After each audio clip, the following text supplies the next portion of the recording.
Know Your Neighbor program coming to you live, broadcasting over our YouTube channel, coming to you from Brown Hall. My name is Dr. Stephen York, and I want to welcome you to this time of conversation. The purpose of the Know Your Neighbor program is to promote getting to know your neighbors and those who are sometimes people who are in leadership, and other times it will be people who are interesting for other reasons. It is my distinct privilege to have Mr. James Boothby, who is our distinguished superintendent of schools. I hope that doesn't get me in trouble for saying that, but I think you are distinguished at this point. I'll take it, thank you. And we've had some fun exchanges and email and telephone conversations. So how this will work is I have 2 or 3 questions that I want to ask Mr. Boothby, and we're going to have a microphone set up for your questions if you have a question. Now, we've done the pass the mic around, and what happens is it gets garbled, we don't hear it well, and for those of us who are hearing impaired, it's just not as effective. And then toward the end of this program, I have a big announcement about next month's guests, so I'll leave you wondering all about that. So, Mr. Boothby, we welcome you to this group and this conversation tonight. There are those who are watching as well as those who are in the room who maybe weren't here when you were hired. So if you could take a few moments and introduce yourself and talk about your how you got to be a superintendent here. I mean, you weren't born with that idea, I'm assuming. No, I was not. Okay, take it away, Mr. Boothby, please.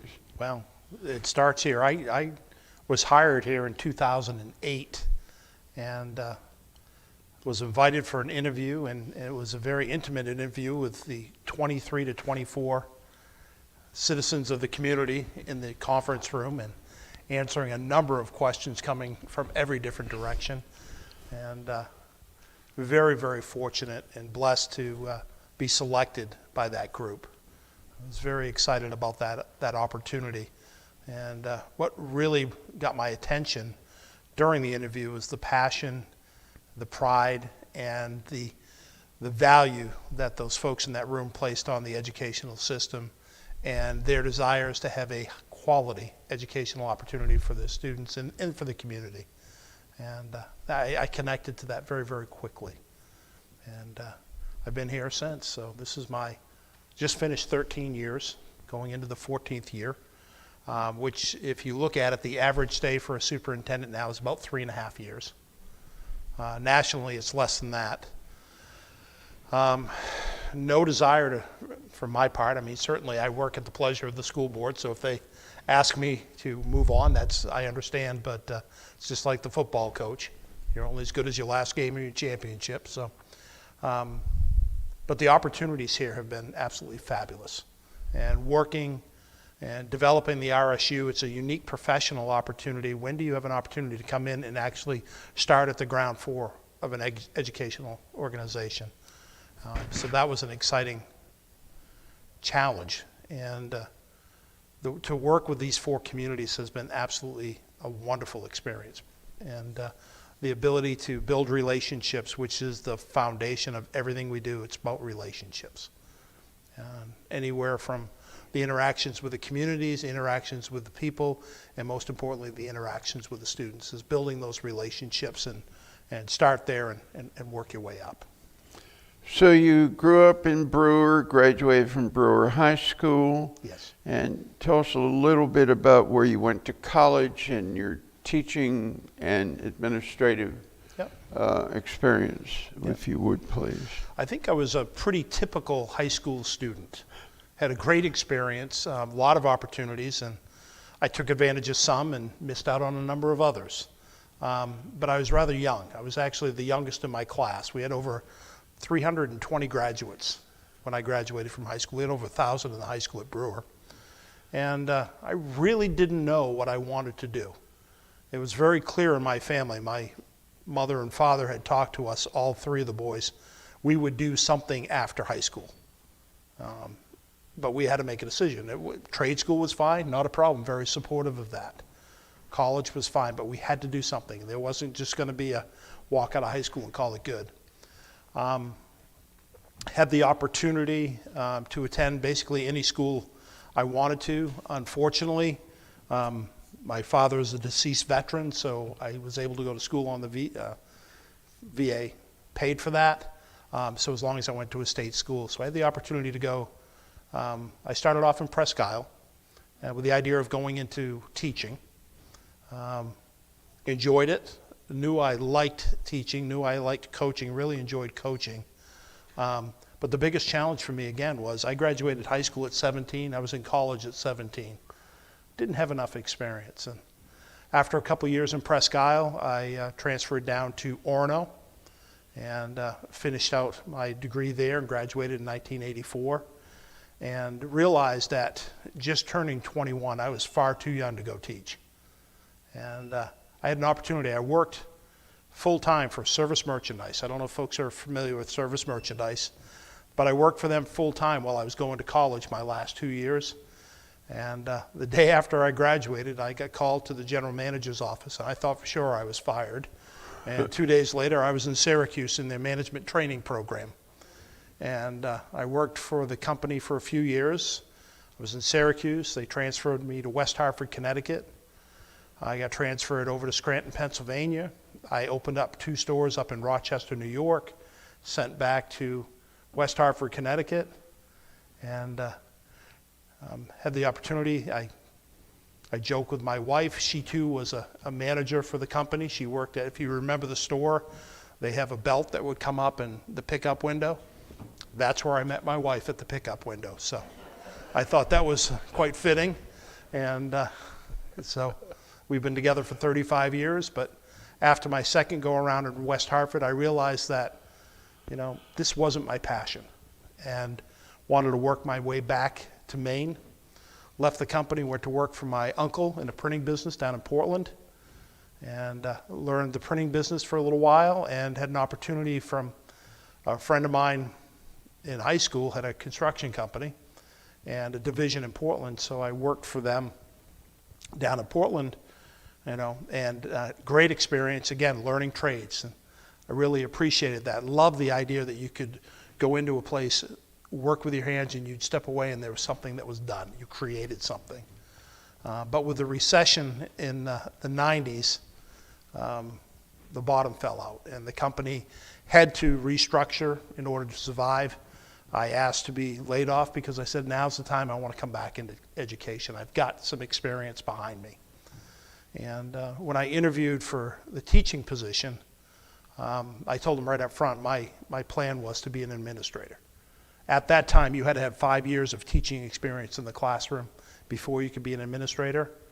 And I said, here's my pathway. These are my goals. And I was able to do that. I was hired in Newport, SAD 48. And I was a physical education teacher, health teacher, and I did adaptive physical education with children with special needs for 5 years. My second year there, I was also hired as the athletic director for the high school. So I had the opportunity to have 2 full-time jobs at the same time. That was fun. And then after 5 years, I was able to secure a position in Lincoln. Went up to RSU, now it's RSU 67, and worked up there as an assistant principal athletic director at the middle school.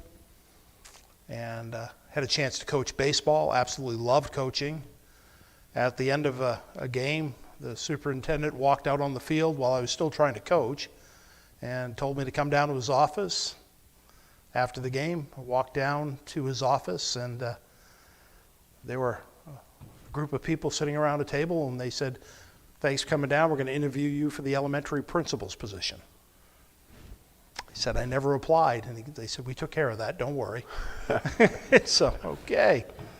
So I walked out of that interview. I was now the elementary principal of a school with 525 children and 63 employees, 62 of which were a marvelous group of lady teachers, the custodian and myself. I learned yes, dear very quickly, understood exactly, and the school had 2 wings, and I would only make, if I was going to make changes or suggestions, it was always done on one wing at a time, so I'd have a safe haven on the other wing, just to manage myself. But I learned a lot. I gained great appreciation for the quality of the educators and their investment, their commitment to the children. So much respect for those folks.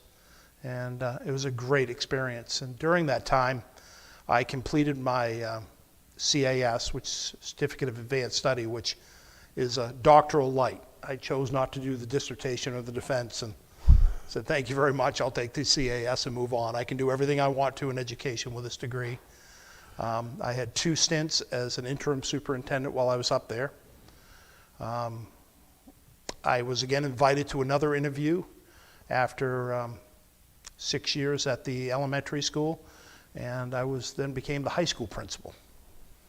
And so I had an experience as a high school principal, and then from there had an opportunity, Omar Norton. And for folks, you may not know Omar Norton, but he is a icon in this business.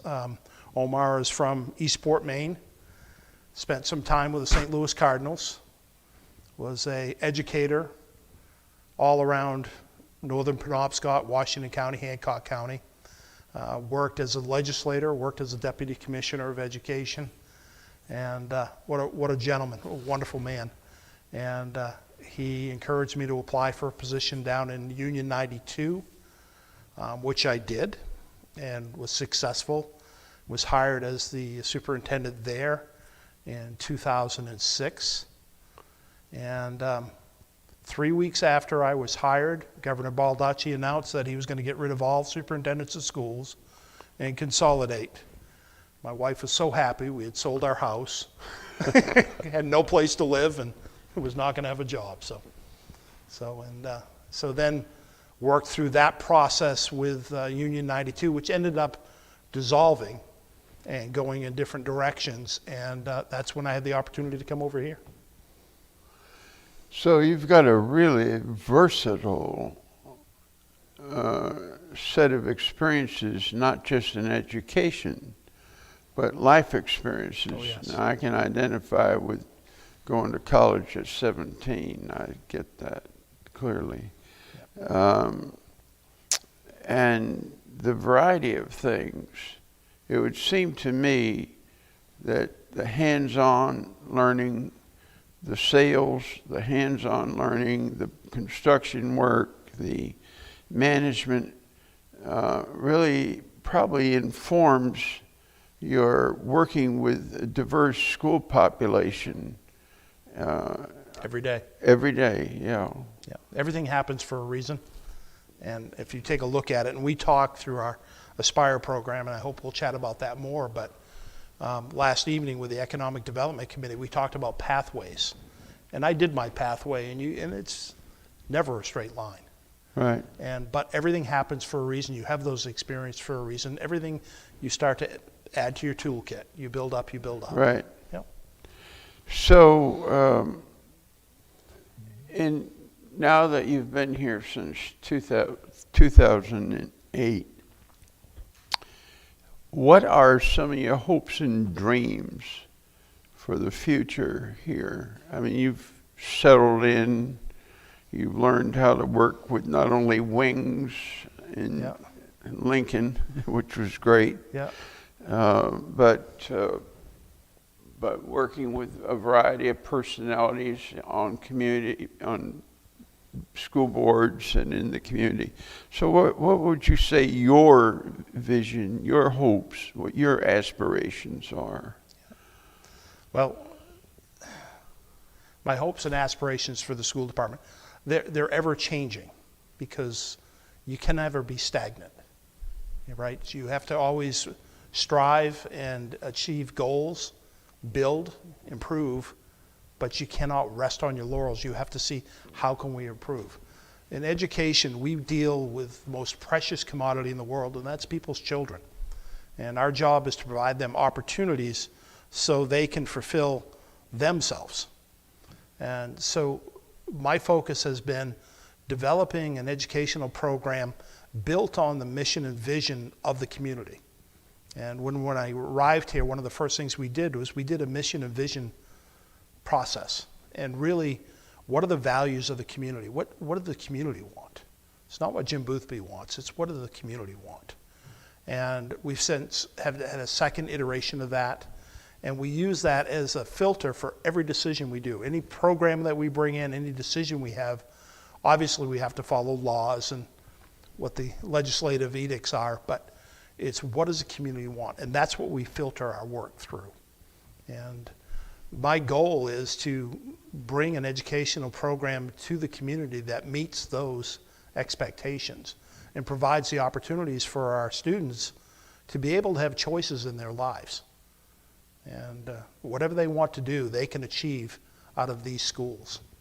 And we tell that to kids every day. There's nothing that you can't achieve from here if you decide what your goals are and if you want to put the effort forward.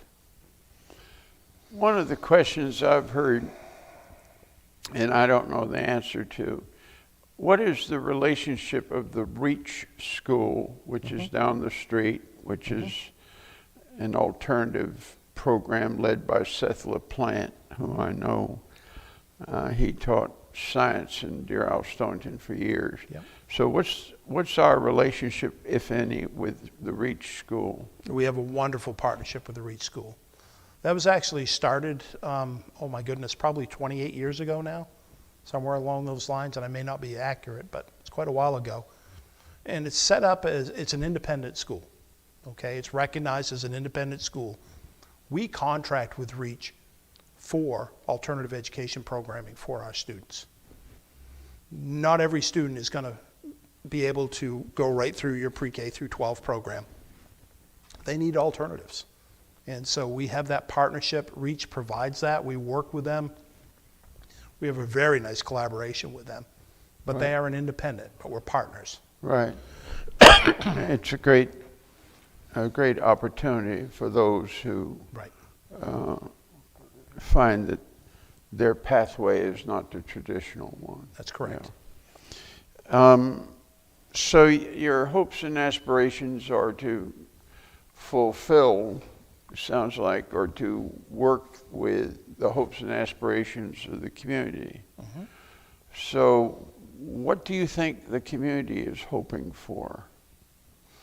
Well, I mean, I'm just Yep. curious what you think that is. Yep. I'm trying to figure that out myself. Well, I heard a lot of messages through not only the interview process, meeting with a number of informal councils, whether it's at McDonald's in the morning or I've stopped by a few beauty parlors and had some instruction provided to me there. But what they want, the community wants their children to be respected. They want their children to have an opportunity for education. They want to be cared for. They want them to be able to mature and learn and grow here. It was very clear when I first got here. We went through quite a tumultuous time when the mill closed. And from day one when I was here, the values of the trades are very clear in these communities. They're respected, they're revered, quite honestly, and they very easily, the school board could have cut the woodshop program. They didn't want to do that. They want to provide those opportunities for hands-on learning. They very easily could have cut the metals program. They didn't want that. So we had to take a look at it and approach that in a different way and revamp them a little bit and still maintain the essence of the programs, but to update them to opportunities for kids that they can use. And that begat the partnership with the welding program with HCTC. We're the recognized satellite program for Hancock County Technical Center, where our students in the community invested quite a bit of money into the welding shop. And those students have the opportunity to go through and earn a number of certifications. And these are national certifications. They can take those and walk onto a job and start earning a living with those certifications. Now, are they doing that at Boggy Brook? No, sir. They're Right here doing at it Bucksport here, High School, right. yes. So, the challenge of finding people to work these days has really begged the question about adult ed in my mind. Okay, so I went on the website to just kind of check out what's there. I had other reasons, not that I'm going to get into, but I wanted to see what was possible. I think Kathy Pelletier is the director. Kathy Pelletier is the director, Right. yes. So can you, for the purposes of those gathered and those watching tonight, talk a little bit about what's possible with the adult ed program? Because it seems to me that's a viable, important piece. No, it's an outstanding linchpin in our educational offerings. Adult education has grown and changed over the years. It has always provided wonderful educational opportunities for literacy acquisition and completion of high school diplomas. Right. All right. But it also provides an avenue into post-high school courses. We have affiliations with a number of different colleges around where people can take college courses. And we also have a very strong workforce development program that's there. And we work in partnership. The hub is actually Hancock and Washington County. They work together as a hub. But we're doing a number of programs to prepare people to go walk right into the workforce. They get their training with us, certification, they'll do their state test and be able to be certified.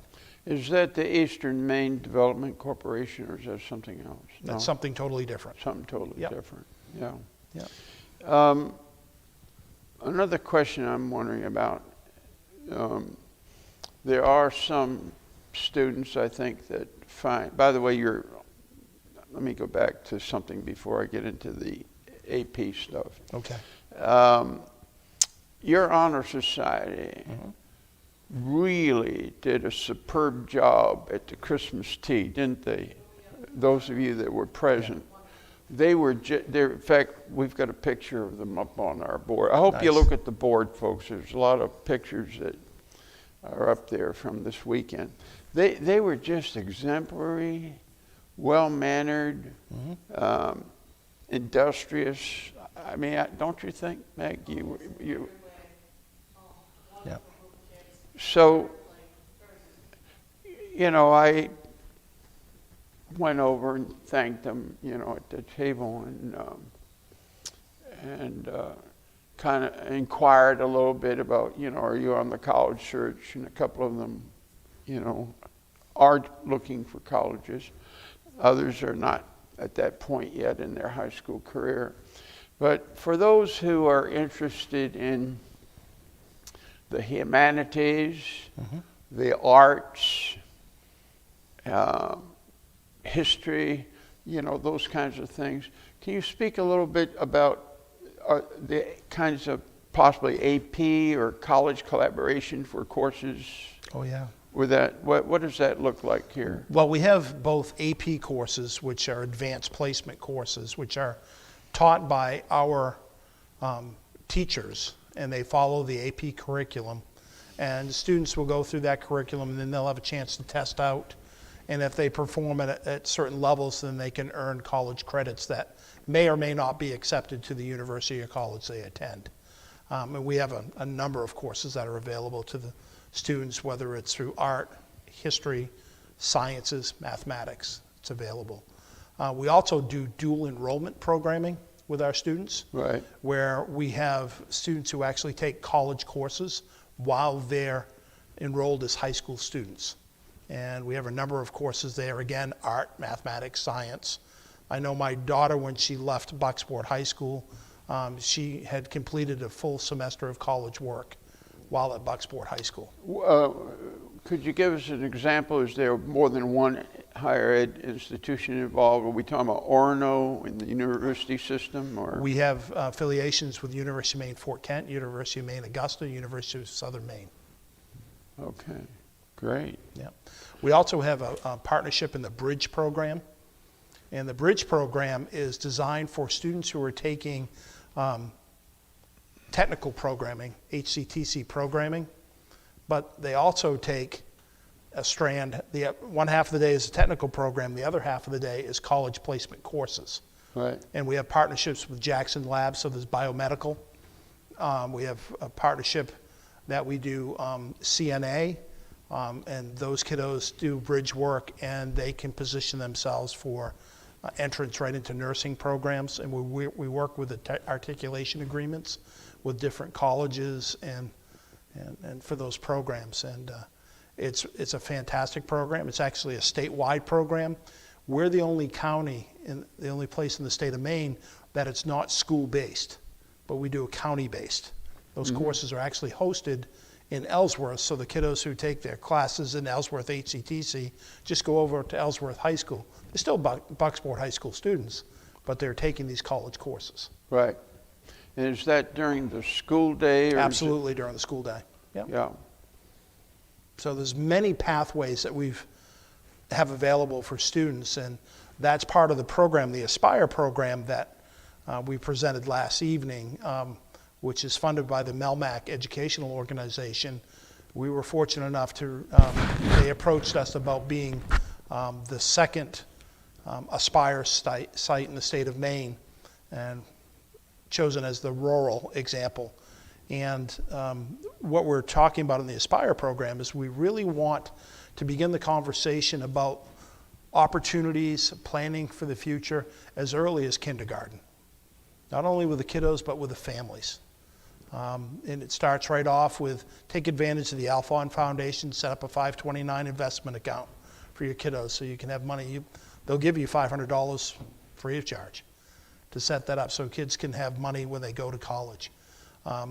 But we really focus, and we want kids to have a pathway that they're thinking about as they go through and matriculate through our system. We really don't want random acts of kindness. And, you know, I think about my experience, and, you know, my junior, senior year, I knew I was going to play baseball. I couldn't wait to play hockey. That was a given. Where was I going to go to college? Right. I really did not have a plan. Didn't know what I really wanted to do. I had 2 meetings with my guidance counselor in high school, and I took a test, and they told me I should be a forester. I had no interest in that. Loved the outdoors, but really didn't want to be a forester. So we really want kids to have the opportunity, so they're selecting their pathway and starting to have exposures at a young age of all the different possibilities. And the exciting thing, scary at the same time, but very exciting, there'll be careers and opportunities that haven't even been thought of yet when our kids graduate from high school. And so we need to prepare them so they have enough flexibility, enough structures and knowledge behind them so they can go and take advantage of those opportunities. But we want them to do it with a plan. You know, make a plan, work a plan, you adjust the plan, but you got to have a plan. If you don't, you're just floating through space. And that's one of the challenges we have all around. And we know that some families do a wonderful job of talking to their children about this and doing that. But we also know that some students don't have the exposures necessary to see the possibilities. So I know that last night, first of all, you are a member of the Bucksport Economic and Community Development Committee, right? Yep. I don't have a choice. Did you know that? No, tell me about it. That the Economic Development Committee, the actual, if you look at that, it calls for the superintendent of schools to be a member of that committee. Other people can come and go. Okay. I will serve indefinitely. And it's not at the pleasure, it's just you do it. Yeah, I shall do that. So that's one of those and other assigned duties. So. But I want, you know, those who are watching and those who are present tonight to know that you're part of that committee. Yeah.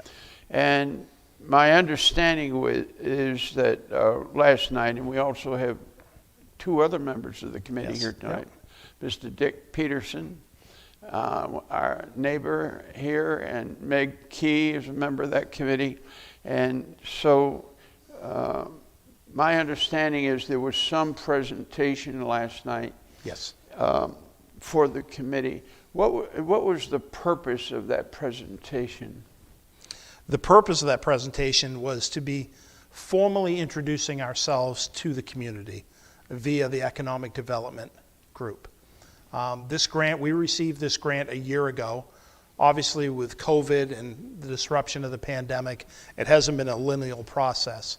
But the goal of the Aspire Golden Bucks program is to connect with our community, develop partnerships with businesses, and provide opportunities for students to job shadow, possibly intern, and basically gain experiences of what opportunities exist out there locally, regionally, nationally, and worldwide. So that was the beginning of introducing it to the committee. How much was the Melmac Grant, by the way? It's just slightly less than $1 million over 5 years. $1 million over 5 years. Okay. It's a very generous gift. Right.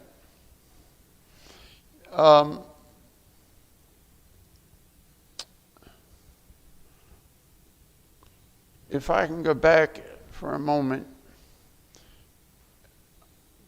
to the notion of the humanities and the arts, right?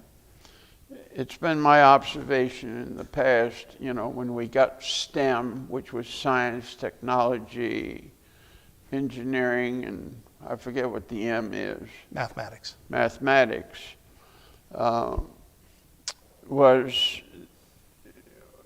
when it became STEAM to add the arts, I thought that was a plus.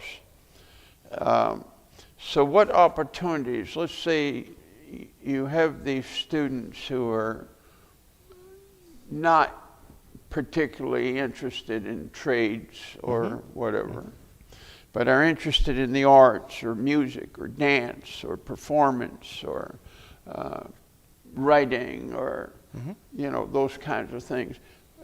Besides the classes, I get the AP curriculum business and I get the affiliation, college credit, dual enrollment. I understand all that. But I don't understand it all, but I get a grip on it. Can you tell me what opportunities are there for those kids who are aspiring to some kind of, maybe they want to be journalists, or college professors. I mean, who knows? Right. What's there for them? One of the nice things about having a school system our size is we can really work with the students and help customize for them. We had a young man who was very interested in journalism and photojournalism, and he worked for at least 2, if not 3 years with Don Houghton and in the Enterprise. Right. And he would do photos, he would do stories. He moved on and went to college at Emerson and did a great job, became a reporter, and is doing wonderful. And actually Gabe came back and spoke at the Alamo, I believe, last year or the year before. We have a gifted and talented program that we actually have an individual hired, and his responsibility is to identify students who would qualify, and there are certain standards that have to be met, and those are established by the state and not locally. And we identify those students and we find their interests, their passions, and then we'll program for them. And we've had students who have interested in foundry work. Right. And so we will get them exposed to doing foundry work. Matter of fact, the young man who I'm speaking to actually did a project, and he built a light. I don't want to call it a chandelier, but it was a wrought iron light frame and hooked up gas lights, and now is in a lodge at Chamberlain Lake at Nugent's camps. Right. And that was done. He was very interested in that, and so. Did you say Nugent's camp? I did. I know where that is. Yes. It's where I spend as much of my time as I can. We got to talk after Yes, the sir. program's over. Is the Aspire program or the school system at the high school operating with this individualized learning plan? I mean, I know that there are goals and you're trying to help them, which would be... You talked to me earlier about my aspirations, and from day one, I've always held a very high goal, is to establish for each child a personalized learning plan. Right. And it doesn't have to be this elaborate structure, but a plan that captures their experiences, takes them through opportunities to explore who they are and what their interests are, and to be able to develop a pathway. So when you come into high school, yeah, there's a prescribed set of courses you have to take, and that's all well and good, but there is room for elective work. And if you approach it properly, you can have a plan entering into high school, coming from middle school to high school, prepared to take a pathway that's customized for you. And if you're really interested in the sciences, then we can provide those opportunities for you, whether it's life science or physical science. If you're interested in computer science, we have a number of programs that will support that, and that's another project we're working on. We'll reveal that later on. But and if you're interested in the arts, we have some wonderfully talented instructors here in our district that will work directly with students and meet their needs. Now, I know that the arts program was given a kiln and some other things that came out of the lighthouse, and Catherine was part of that transition. And so there are some real opportunities, it would seem. There are, both for the students at the high school themselves, but also the adult ed program is working with our art instructor at the high school to offer classes in pottery so people can actually develop that for themselves. In about 3 minutes, I'm going to invite people who have questions to one at a time go to the mic. I've got a couple of things I want to kind of tie up. So if you have a question, just so we can hear you, please go to the mic. We've tried passing mics and, well, anyways, it just comes out better for the taping, and frankly, I can hear you better. Back when you were, I think, in Newport, you taught PE, health, and adaptive PE. Yes. And adaptive PE, for those of us who are listening, is a plan based on the needs of a child who is on an individualized education plan. That's correct. And so you, in your broad range of experience, know that that's also an important piece. And a lot of times the discussions are always around IEPs and compliance and, but I guess where I'm curious is for this notion of those who are duly exceptional. So let's say that perhaps they're on the autism spectrum, right? And they also are gifted and talented. Any thoughts on that, on how we're doing with that, or, We have students that are dual identified. Right. You may have a student that's a special ed student for whatever their disability is, but they are truly gifted. Right. And so we can program to meet both needs. So there is an identification process, and for those of you who are not familiar with special ed code stuff, language. An individualized education plan is the law for that student. It is the law, I yes, don't know sir. how many students I've taught at the higher ed level where I've had to like lay that on them. Yep. But it is the law. So are you saying that if one is duly identified, that there is a plan which factors that in, which is part of an IEP for that student? The IEP will address the student's disability or qualifying need. Right. As far as the gifted portion, there'll be a gifted and talented plan that will run parallel. But the gifted and talented plan would not be incorporated into the IEP. The IEP is to provide support for the identified disability. Right. I kind of like the words differently abled. Yes. Yes. I know that's, Yep. getting into PC Yep. tongues. But it's accurate. I mean, Everybody has potential. absolutely. Right. And I know you come across with that. All right. It's, as promised, time for any question from the audience. And does anyone have a question you'd like? Thank you for turning that on, Laurie. Does anyone have a question for the superintendent that you would like to ask? Bob, do you mind coming up front and talking to Mike? Bob England is a member of this church, and his son is a superintendent of schools interim, Deer Isle, Stonington. Go ahead, Bob. And I know Oma Norton. Yes. Okay, let's present time now. The CRT program that's out there, and the next one is boys playing on girls' sports. What's your picture on both of those? On both of those?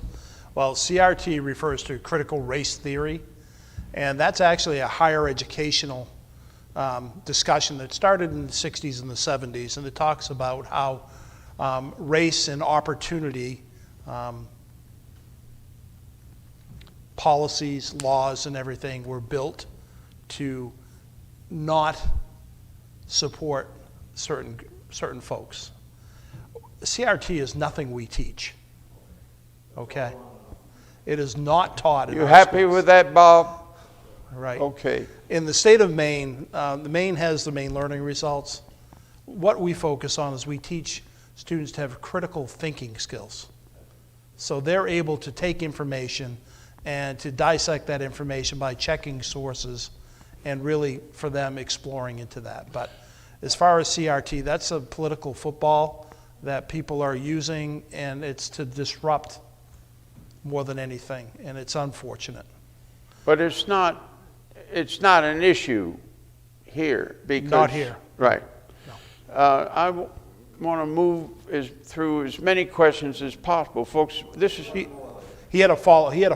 He was I'm asking, sorry. He was asking about gender-specific sports, and the state of Maine, the MPA, Maine Principals Association, if a student is gender identified, they have to go through a process in order to be qualified to participate. What do you think, though? What does Jim Boothby think? I think that every individual is who they are, and we need to support each individual. And so I really don't, and this is sounding like I'm sidestepping it, but I have come to believe and appreciate each individual for whom they are, and I judge whom they are, right? And Just so we clear each other, yeah, if your daughter yep, was an athlete, maybe she was, and she had to compete against a sport yep, that she was good at, and got beat by 15 seconds like they just did this race here, the swimming race. No, honestly, what do you think? Not what they think. What do you think? What do I think? If a boy wanted to become a girl and participate in girl sports, what would you do? Me personally, Jim Boothby personally, As a superintendent? as a superintendent, I will follow the law. You have no choice. I have no option. and I will support each of these children. I realize you have to do it. Wouldn't you say more than just that? If it was your daughter, I'm going to support the kiddos. I'm going to support my daughter. And I do support my daughter in her choices, in her life choices. I mean, I was thrilled to death when she graduated with a teaching degree. I was so proud of her. And then she went out and got her first job. And 2 years into it, she came to me all in tears and said, "Dad, I don't like this. I don't want to do this anymore." And she wanted to pursue another interest. You know, I supported her. One of the things that I take, if she came home yeah, after practice yeah. and a boy beat her in an activity, a sport, what are you going to tell her? But we don't have that happening. Not yet. Okay? What am I going to tell her? I'm going to tell her that's the lay of the land. And we have to accept and adapt to it. Okay? I'm not going to make those decisions. I can't. But are you prepared to do something if it happens up here at high school? I'm prepared to follow the law and support kids. I'm going to prepared to follow the law and support the kids.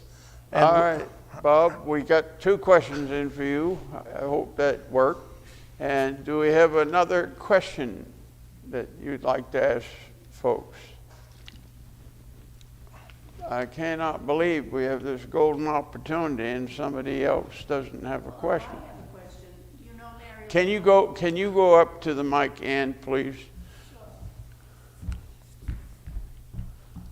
I just said, you know Mary Lenore. I know Mary Lenore very well. She's my daughter, Yes. and I'm proud of her because she's never met a child she didn't like. And that's one of the things, and thank you for saying that, because I learned very quickly when I first got here, I was so impressed at the culture of the schools. And we're all the same, but we're all different. And students are accepted here. You know, I just see it, and we have kiddos that, you know, how do I describe it? They are who they are, okay? But they're allowed the opportunities to be themselves. They're respected. I don't see, and I'll turn to Mike, I don't see kids not feeling comfortable at school. And it is because of people like Mary who truly treat all children for whom they are. And it's really, really nice. And, you know, and I love going through there. And if you ever want to enjoy an athletic competition, go to a unified basketball game. It's one of the most enjoyable experiences you'll ever have. What is a unified basketball game?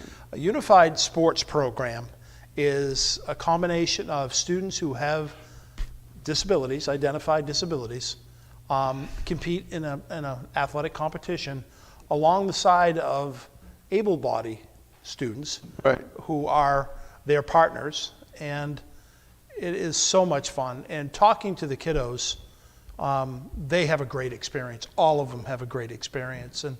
And I spoke with one young man who was a varsity football player, baseball, basketball player, and he told me that was one of the best experiences he ever had in school, was being a part of that unified team, and to see the joy and appreciation that the other kiddos had a chance to participate, wear their school uniforms, you know, have the cheerleaders cheer for them, you know, the band played for them.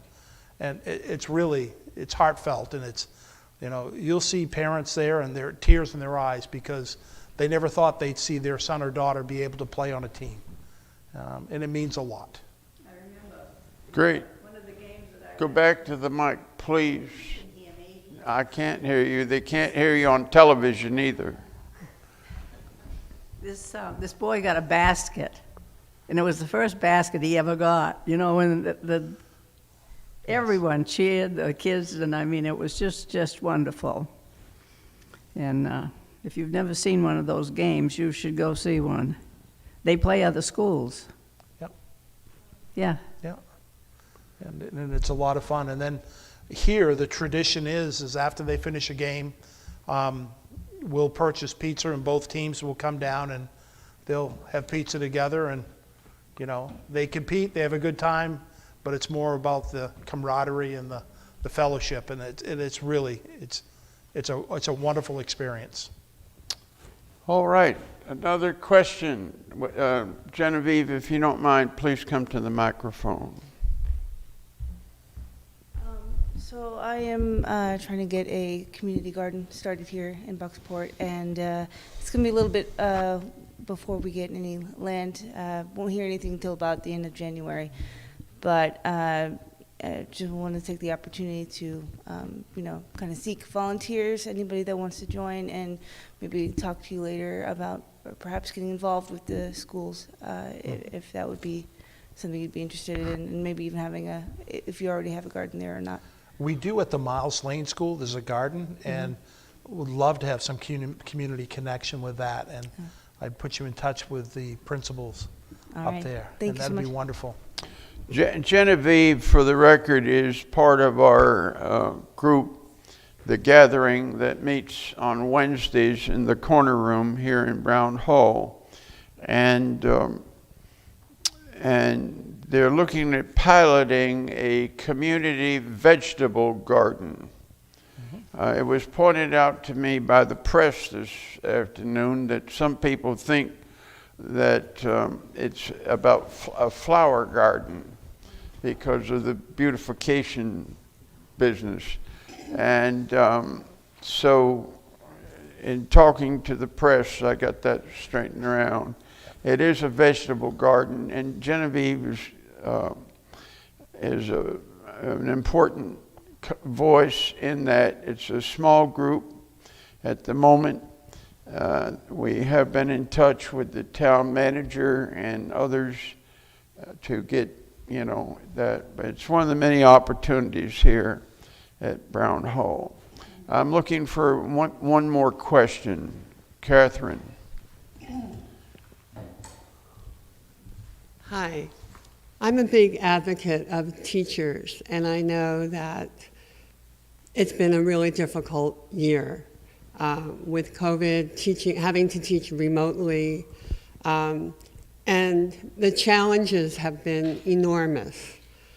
And I just want to give a public kudos to all the teachers and administrators at Bucksport schools, because I know I know what they've been through, and I'm wondering how you support them. What are you doing to help their morale and to help support them get through this pandemic? Yeah. Thank you. That's a great question. Thank you. What a challenge this pandemic has been. Absolutely never saw this on the horizon, and here it is in our laps.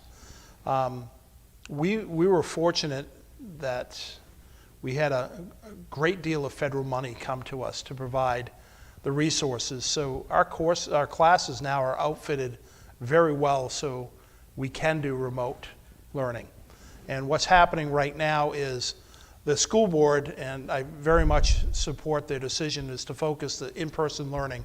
We learned with the kiddos being home, we lost so much, and it wasn't the same experience. So the effort is really getting as many kids in the school for all the time. However, we still need to support those kiddos who, because of the rules and regulations that we have to follow, have to quarantine or have to be home, so the teachers can teach simultaneous. We call it synchronous instruction. So kids are watching, they're part of the class in their homes. That has not been perfect. It's been a learning process all the way. We've provided professional development. We've provided, obviously, the equipment. We've provided additional funds for the teachers. We've paid them more money. We were able to use the federal monies to provide, to pay them for some additional time, because we know it takes more time. That is a challenge. They're stressed because they're trying to do a good job. People care. They teach for a reason. They care about what they're doing. And they are stressed. And as a society, we are stressed. And looking for ways to, we will provide some release time for them. It's not enough. Honestly, it's not enough, but it's something. And those are conversations that are ongoing. But what an amazing experiment that we're going through right now. And we've talked about opportunities for remote learning, and that's been going on in different ways. But what happens is that flattens out the relationships. Right. And the ability to interact with individuals and human beings is so important. It's lost through that medium. And we found that a number of our students did okay academically, but really struggled with social emotional learning. And that only comes from being part of a group, being part of a class. And those are some of the challenges that we're facing now, picking up those 18 months. And we have learning gaps that have created. We've had some kiddos, because of opportunities, had better access. We live in a rural community where some of the technology does not reach. We have, there's places that don't have the hard wire Right. to tie into the internet. We have hotspots that we can send out that works off similar to cellular technology. There are black spots within our 4 communities. All 4 of our communities have dark spots where those hotspots don't work. Right. So it's quite a challenge, but it's going to be ongoing, and we do need to support them. Jeanette, there's a stack of papers there. If you could give me one, I want to get the announcement straight that I'm about to make. And those papers are available for you to take. It's about programming that's going on in Brown Hall for the next month or so, and it's always expanded. For those of you who are watching, as well as those of you who are present, you may be aware that Bucksport High School has an outstanding, award-winning, world-standing, I think was number 13 in the world, robotics program. And Mike Gross is here tonight with his wife Colleen, and I want to announce and put this on your calendar that that on Tuesday, the second Tuesday of the month, Tuesday, January 11th at 7:15, I'm proud to announce that the Know Your Neighbor program guests are going to be the award-winning Bucksport High School students known as, quote, Buck's Wrath, a first robotics team number 6329. Now, if I messed that up, Mike, I got it the best way I could. And they are mentored by both Michael Gross, who is a faculty member at the high school, and John Boynton.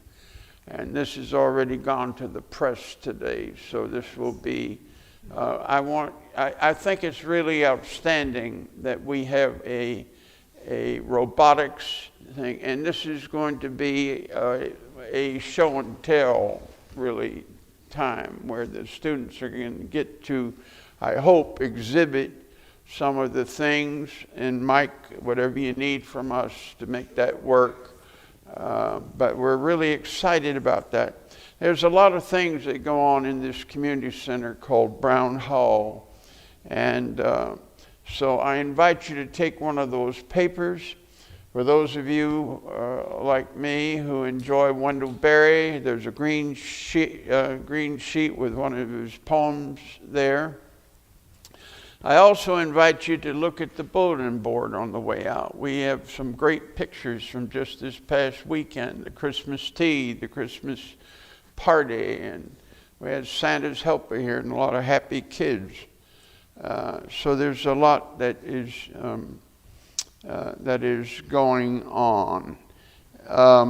For those of you who are looking for Christmas presents, someone came to my study, I think it was Sunday, and said one of her relatives really liked some of the things with Wendell Berry and wanted to get a book for Christmas for that person. And so we do have some of Wendell Berry's books over there.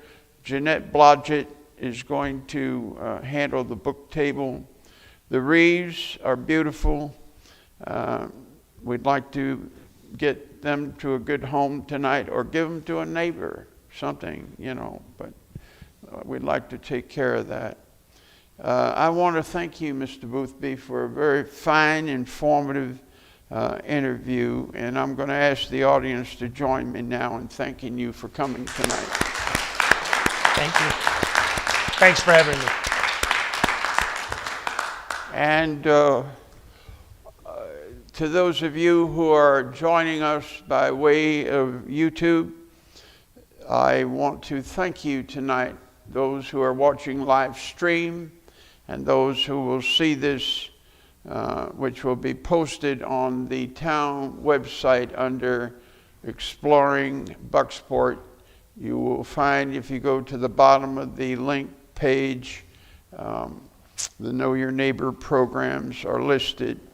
Coming up in January, I'm going to begin working on Wendell Berry's short story collection, Fidelity. The book is available at Bookstacks down on Main Street. There are 5 stories in the book, and we're going to take a story a month.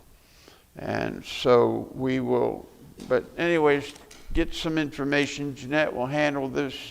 We do have some refreshments. Stick around, come talk to the superintendent. Ladies and gentlemen, thank you for joining us tonight. We're so glad you were here.